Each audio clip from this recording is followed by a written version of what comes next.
Bismillahirrahmanirrahim. Assalamualaikum warahmatullahi wabarakatuh. Perkenalkan, saya Girunur Pamungkas dari Pendidikan Matematika Fakultas Keguruan dan Ilmu Pendidikan Universitas Muhammadiyah Malang. Baik, pada kesempatan kali ini kita akan membahas mengenai relasi dan fungsi untuk kelas 8 SMP, MTS, dan sederajat. Sebelumnya, apa kabar teman-teman? Apakah sehat? Saya harap teman-teman sehat walafiat dan stay at home. Sebelum kita memulai pada pembelajaran kali ini, kita harus mengetahui tujuan dari pembelajaran kali ini. Maka dari itu, harapannya teman-teman bisa memperhatikan dengan seksama. Yang pertama, peserta didik mampu menjelaskan contoh-contoh kegiatan sehari-hari yang berkaitan dengan relasi dan fungsi. Kemudian yang kedua, peserta didik mampu menjelaskan beberapa relasi yang terjadi di antara dua himpunan. Yang ketiga, peserta didik mampu menjelaskan macam-macam fungsi berdasarkan ciri-cirinya. Dan yang keempat, peserta didik mampu menjelaskan nilai-nilai fungsi dan grafik fungsi pada koordinat kartesius. Dan yang terakhir adalah peserta didik mampu menyajikan hasil pembelajaran relasi dan fungsi. Nah, untuk materi pembelajaran terdiri dari 4. Yang pertama, pengertian relasi. Yang kedua, cara penyajian relasi. Yang ketiga, pengertian fungsi. Dan yang terakhir tentunya latihan soal. Baik, yang pertama adalah pengertian relasi. Pengertian relasi menurut sudut pandang matematika. Relasi adalah hubungan antara anggota suatu himpunan dengan anggota himpunan yang lain. Relasi dari himpunan A ke himpunan B adalah menghubungkan anggota-anggota himpunan A dengan anggota-anggota himpunan B. Dapat kita sederhanakan bahwa relasi adalah hubungan antara anggota himpunan A ke anggota himpunan B. Contohnya, perhatikan misalkan relasi himpunan A ke himpunan B terdapat hubungan keluarga dengan diketahui himpunan A, Jerry, Ibrahim, dan Putri, dan himpunan B, Erik, Dedi, dan Nanda. Karena diketahui relasi himpunan A ke himpunan B adalah hubungan keluarga, maka bisa kita tulis antara Jerry dan Erik memiliki hubungan keluarga, yaitu saudara dari, dan kemudian Ibrahim adalah saudara dari Dedi. Kemudian Putri saudara dari Dedi. Maka dapat kita simpulkan bahwa himpunan A ke himpunan B adalah saudara dari. Seperti itu. Kemudian menyajikan relasi. Ada 3 yang teman-teman ketahui bahwa yang pertama diagram panah, kemudian himpunan pasangan berurutan, dan yang terakhir adalah diagram kartesius. Yang pertama, diagram panah. Contoh soal menyajikan dengan diagram panah. Himpunan A, Dery, Ajis, dan Ilham. Himpunan B, voli, basket, dan sepak bola. Anggota-anggota himpunan A dan B dapat dihubungkan dengan relasi, yaitu suka permainan. Nah, misalkan Dery suka bermain basket, kita gambar panah. Kemudian Ajis suka permainan sepak bola, kita gambar panah. Dan yang terakhir adalah Ilham suka permainan voli. Seperti itu. Pada dasarnya diagram panah ini kita mengarahkan dalam artian pengarahan anggota-anggota himpunan A ke anggota himpunan B. Seperti itu. Kemudian menyajikan himpunan pasangan berurutan dengan soal yang sama, dan kita harus, yang pertama kita lakukan adalah menggunakan diagram garis agar lebih mudah. Himpunan pasang berurutan sebagai berikut.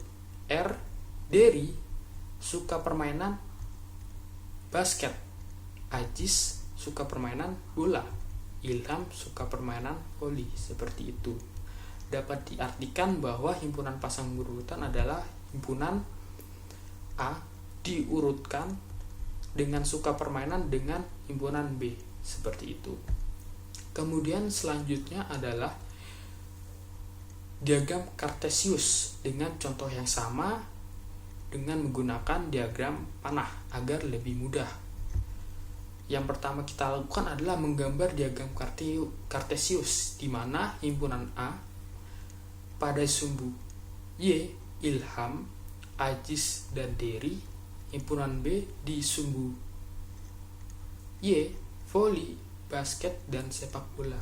Karena himpunan A, misalkan Dery suka permainan basket, maka kita titik di daerah Dery basket. Kemudian Ajis suka dengan sepak bola, kita kasih titik di diagram Kartesius. Kemudian terakhir Ilham suka bermain voli, kita kasih titik di diagram Kartesius. Seperti itu caranya. Kemudian pengertian fungsi atau pemetaan.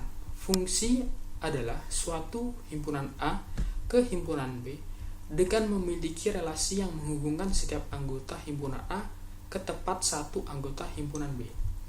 Dalam artian bahwa fungsi ini hanya ditujukan dari himpunan A ke himpunan B tepat satu anggota. Pada contoh berikut ini, misalkan, ini merupakan salah satu contoh fungsi atau pemetaan. Untuk contoh berikutnya ini bukan merupakan fungsi atau pemetaan, karena pada himpunan A ke himpunan B terdapat dua anggota yang terhubung dari A ke B, maka bukan dikatakan fungsi atau pemetaan.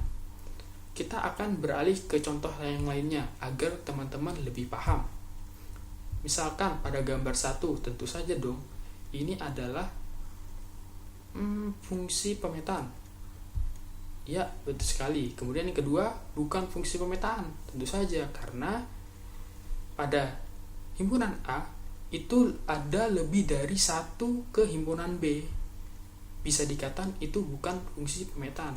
Dan yang ketiga adalah bukan fungsi pemetaan dong, karena pada titik 4,2 dan 4,4 itu bukan termasuk fungsi, tapi termasuk bukan fungsi. Seperti itulah. Ya, seperti itu. Kemudian kita akan menjelaskan korespondensi satu-satu, yaitu suatu fungsi disebutkan koresponden satu-satu jika setiap anggota A tetap berpasangan dengan setiap anggota B. Contoh, himpunan A 1,2,3 disebut domain, himpunan B A, B, C disebut kodomain. Hasil pemetaan yaitu A, B, C disebut range. Kira-kira teman-teman paham gak sih mengenai domain kodomain range? Untuk domain itu adalah daerah asal, kemudian untuk kodomain daerah kawan, untuk range adalah daerah hasil. Kita bisa gambar sebagai berikut dengan menggunakan diagram panah. Untuk domain pada himpunan A, ya betul, untuk kodomain pada himpunan B. Nah, untuk hasil adalah, untuk rank ini adalah hasil dari himpunan A ke himpunan B, maka hasilnya adalah A, B, C, seperti itu.